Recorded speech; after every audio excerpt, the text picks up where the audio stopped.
On va parler des prisonniers. On va parler des prisonniers politiques. La dernière fois, à coup de tintamarre et de, je ne sais pas comment il faut le dire, de castagnettes, de beaucoup de bruit, on a annoncé que Fort a gracié 1500 prisonniers sur l'ensemble du territoire. Et dans le lot des 1500, il y a quelques prisonniers d'opinion ou politique, des gens qui ont été arrêtés pour avoir manifesté dans les rues, donc le droit de manifester, les gens qui ont été arrêtés pour avoir donné leur opinion sur la gouvernance du pays, qui sont arrêtés et qui ont été accusés généralement d'atteinte à la sécurité intérieure de l'État, de troubles aggravés, d'insurrection. Et donc ces gens, certains ont retrouvé la liberté, il y a eu tellement d'informations qui ont circulé, donc une liberté provisoire. Et on était en fin de fête d'année, c'est allé dans tous les sens. Et mais il faut déjà savoir que ceux qui ont été libérés sont en tout au nombre de 74. La liste est longue. Je ne sais pas s'il faut vous la lire ici, en direct. Sur les 1500 personnes dans lesquelles il y avait des prisonniers de droits communs, des petits voleurs et tout ça, pour les prisonniers politiques, je prends par exemple les gens de Tigre Révolution, ils sont au moins 80. Les gens de Tigre Révolution, ils sont autour de 80. Les gens qui ont été arrêtés dans les histoires de Tigre Révolution, ils sont autour de 80. À peine 29 ont été libérés. 29 ont été libérés. Il y a ensuite ceux qui ont été libérés, ceux qui ont été arrêtés dans le cadre des manifestations qu'on a connues le 6 juin, après le 26, 27, 28. Je peux vous donner rapidement les noms de ceux qui ont retrouvé la liberté. Assoumanou Suleiman, Adam Mounirou, Mohamed Badara Foutou, Nabou Mounirou, Issaka Rabiou, Chabouri Foudou, Ouro Agoro Awali, Ouro Nyao Akibou, Ouro Sama Abdul Ganiou, Alidou Alassani, Kerim Gafarou, Tagba Jafarou, Zakari Yao Abdel, Nambeya Meya, Amidou Idrissou, Traoré Fousseni, Sekou Kossi, Agokba Ezi, Djokoto Komla Victor, Uroguni Montela, Kongoyou Rufai, Chatakora Abdul Baki, Agrinya Rachid, Abevi Abdul Razak, Boukari Gawidou, Ati Razak, Djoumachi Yao, Padja Moutadiou, Sebabi Essor Baba Daro, Ouattara Abdel Fadel, Lito Aniou Akoué, Rouya Steve Didier, Zodi Yao Mario, Avognon Yao, Mpati Elom, Eloi, Konou Komla Nkounou, Djokwe Mensan, Daglo Agbodo Depoint, Ayebemi Asoba, Ataglo Kodjo, Djoubessi Afiwa Dora, Adjakoto Kossi Yves, Dapo Komlan, Adjokoto Kodjo, Aziako Koku Alfred, Timalagu Ntietega, Misole Komi Obstacle, Amegandie Komi Vi, Amegbenyon Kodjo, Amevo Komi Blaise, Toko Kofi, Salah Ekwe, Sativi Foli, Kloti Kossi, Kolegin Kofivi, Amati Ayaodoji, Tenge Kossi, Azi Godfrey Messan, Abdou Joukaleni, Atiso Yao Abdel, Kataka Komendega, Ketaouli Kofi Wanoué, Apevon Akouchimen, Agagnon Komla Osei, Agbleze Kodjo Armand, Aziakou Komi Blaise, Kouonou Kodjo David, Katanga Amavi, Takama Sadat, Agim Ali Bidenewe, Chamien Wiyao, Bill Komi Maurice, Drouane Ablam, Koumaï Bikoni Bio. Voilà. Donc, ce sont les 74 personnes qui ont été relâchées qui ont bénéficié d'une liberté provisoire dans le cadre des manifestations politiques et dont les gens de Tigre Révolution. Et parmi les gens de Tigre Révolution, ils sont 84 pour être précis. À peine 29 ont été libérés. À peine 29 ont été libérés. Même parmi d'autres manifestants, il y a encore les gens qui sont en prison.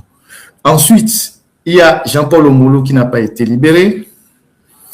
Il y a Pacha Nyasingbe qui n'a pas été libéré, contrairement à ce qui a été dit. Il y a de cela un mois, il y avait des tractations avec Pacha Nyasingbe.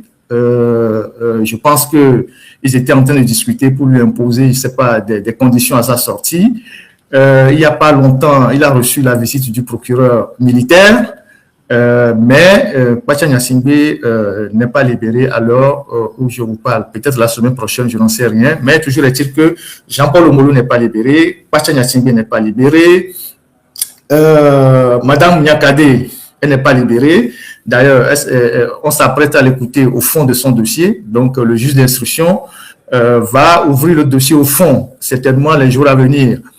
Il y a le fils de Madame Nyakade, qui s'appelle Jonathan, qui a été aussi inculpé et qui a subi la dernière fois un examen psychiatrique pour s'assurer qu'il est apte à subir un procès pénal. Ça veut dire que ils sont pas prêts de les relâcher.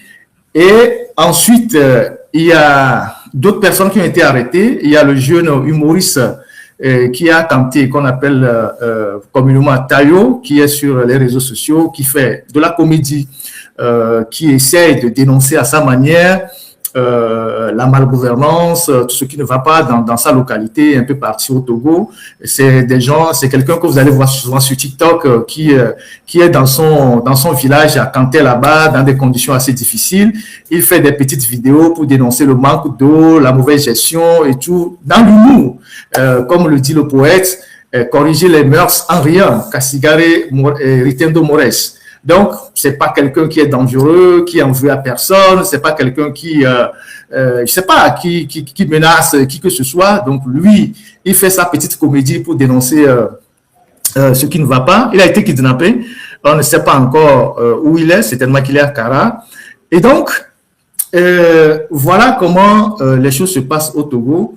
Et j'ai trouvé tellement indécent que des gens et multiplier des lives pour se réjouir que Fora a libéré les prisonniers. On n'a pas à se réjouir parce qu'il y a un bourreau qui libère ses victimes. Les Togolais sont tellement malades. Les Togolais sont tellement, je ne sais pas comment dire, sont tellement adeptes du syndrome de Stockholm. Ils sont tellement sadomasochistes qu'ils se réjouissent de ceux qui leur font du mal. Tous ceux qu'on a cités là, ils ont fait quoi pour avoir passé peut-être certains 10 ans en prison, d'autres 6 ans en prison, certains 8 ans en prison. Mais c'est des gens qu'on a jetés en prison, à qui on a collé des infractions imaginaires. Ces gens-là, on a détruit leur vie. Ceux qui ont passé 6 ans, 7 ans, 8 ans en prison, normalement, à leur sortie, ils doivent même porter plainte contre l'État. Et vous imaginez que les infractions qu'on colle à ces gens-là, atteinte à la sécurité intérieure de l'État, trouble aggravé à l'ordre public, c'est des infractions qu'on peut effacer comme ça par une grâce. Ce sont des faits extrêmement graves qu'on ne peut pas effacer du jour au lendemain par une liberté provisoire. Si tant est que ces faits-là sont fondés, ils libèrent ces gens parce qu'ils savent que les faits ne sont pas fondés. C'est des innocents qu'on est parti garder en prison comme ça. Donc, on n'a pas à se réjouir que Faure a libéré des otages qu'il a pris. Que Faure a libéré des otages qu'il a pris. Ces gens n'avaient pas à être là-bas.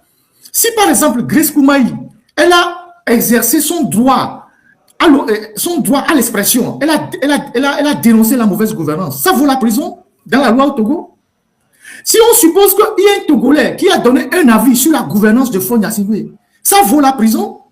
Donc on jette les innocents en prison pour faire peur aux autres et on les libère et puis on l'applaudit, on se réjouit, on dit on remercie Faure Gnassingbé. Mais c'est incroyable ce qui nous arrive. Nous avons tellement une admiration pour nos bourreaux qu'au moindre geste, on se réjouit, on embrasse le bourreau, on est content, on dit oui, il a posé un acte, il faut l'applaudir. Ces gens-là, ils méritaient d'être en prison. Omolo qui fait 4 ans ou 5 ans en prison, vous imaginez ce qui est détruit dans sa vie? Et que demain, si on le relâche, on va commencer par féliciter Faure Gnassingbé parce qu'il a relâché Omolo. Mais c'est quand même incroyable ce qui nous arrive au Togo. C'est surréaliste ce que moi je vois que les Togolais sont en train de faire. Franchement, les gars n'avaient pas à être en prison. Il prend les otages, il prend des gens comme des otages et il les libère à compte-gouttes. Vous savez pourquoi il ne libère pas les autres? Et il va garder certains. Vous savez pourquoi?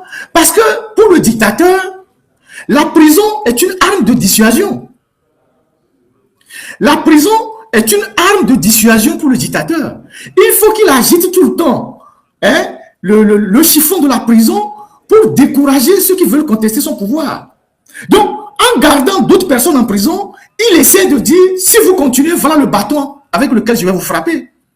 Donc, il ne va pas libérer tout le monde tout de suite, parce que s'il libère tout le monde tout de suite, on va dire, ah, voilà. Même s'il a la pression, même s'il est sous pression. Mais la prison pour le dictateur, c'est une arme de dissuasion. C'est une arme pour briser toute mobilisation contre lui. Tout comme les gens ont leur arme de nucléaire. Pour un dictateur, la prison est une arme de dissuasion. Donc, il ne va pas libérer tout le monde. Il va libérer certains, il va garder encore d'autres pour essayer de jouer sur la conscience de ceux qui veulent se mobiliser contre son pouvoir. Donc, nous n'avons pas à nous réjouir de ce qu'il est en train de faire. Surtout qu'il dit qu'il leur donne la liberté provisoire. Sachant que quand il leur donne la liberté provisoire, avec les conditionnalités du doyen des juges, c'est pour les empêcher de s'engager à nouveau. C'est pour empêcher ceux qui sortent de se mobiliser à nouveau contre le régime. Sachant que ces gens-là n'ont pratiquement rien fait.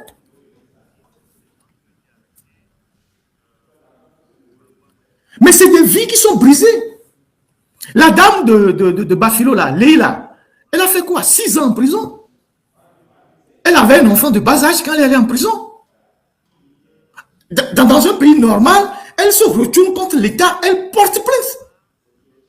C'est une prise d'otage. Donc, on n'a pas à se réjouir que le preneur d'otages a relâché ses otages.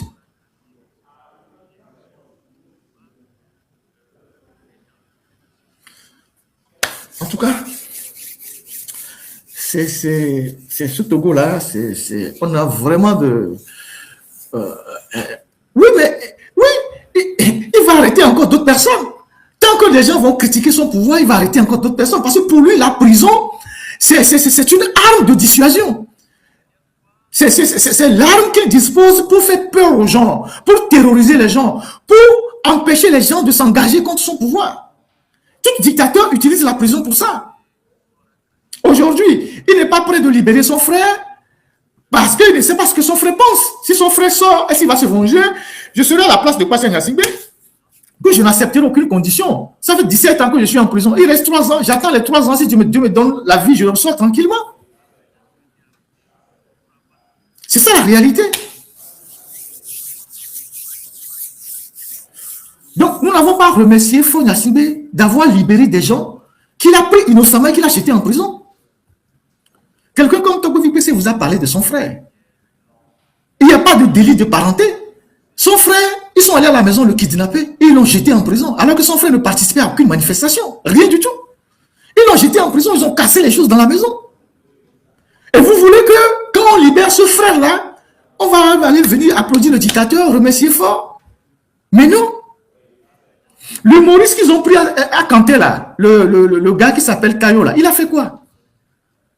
Déjà même, si on vous liste les infractions, ce qui est reproché à ces gens qui sont libérés là, ça ne mérite pas une liberté. Si tant est que ces gens-là ont commis les actes que le procureur les a collés, atteinte à la sûreté intérieure de l'État, vous imaginez ce que c'est? C'est un crime. Trouble à l'ordre public ou trouble aggravé, c'est pas quoi. On ne peut pas se lever du jour au lendemain, coller ces infractions à ces gens-là, et puis les libérer comme ça, comme si de rien n'était. Ça veut dire que c'était des infractions imaginaires, pour les faire taire, pour briser leur engagement, et pour faire peur à ceux qui sont dehors.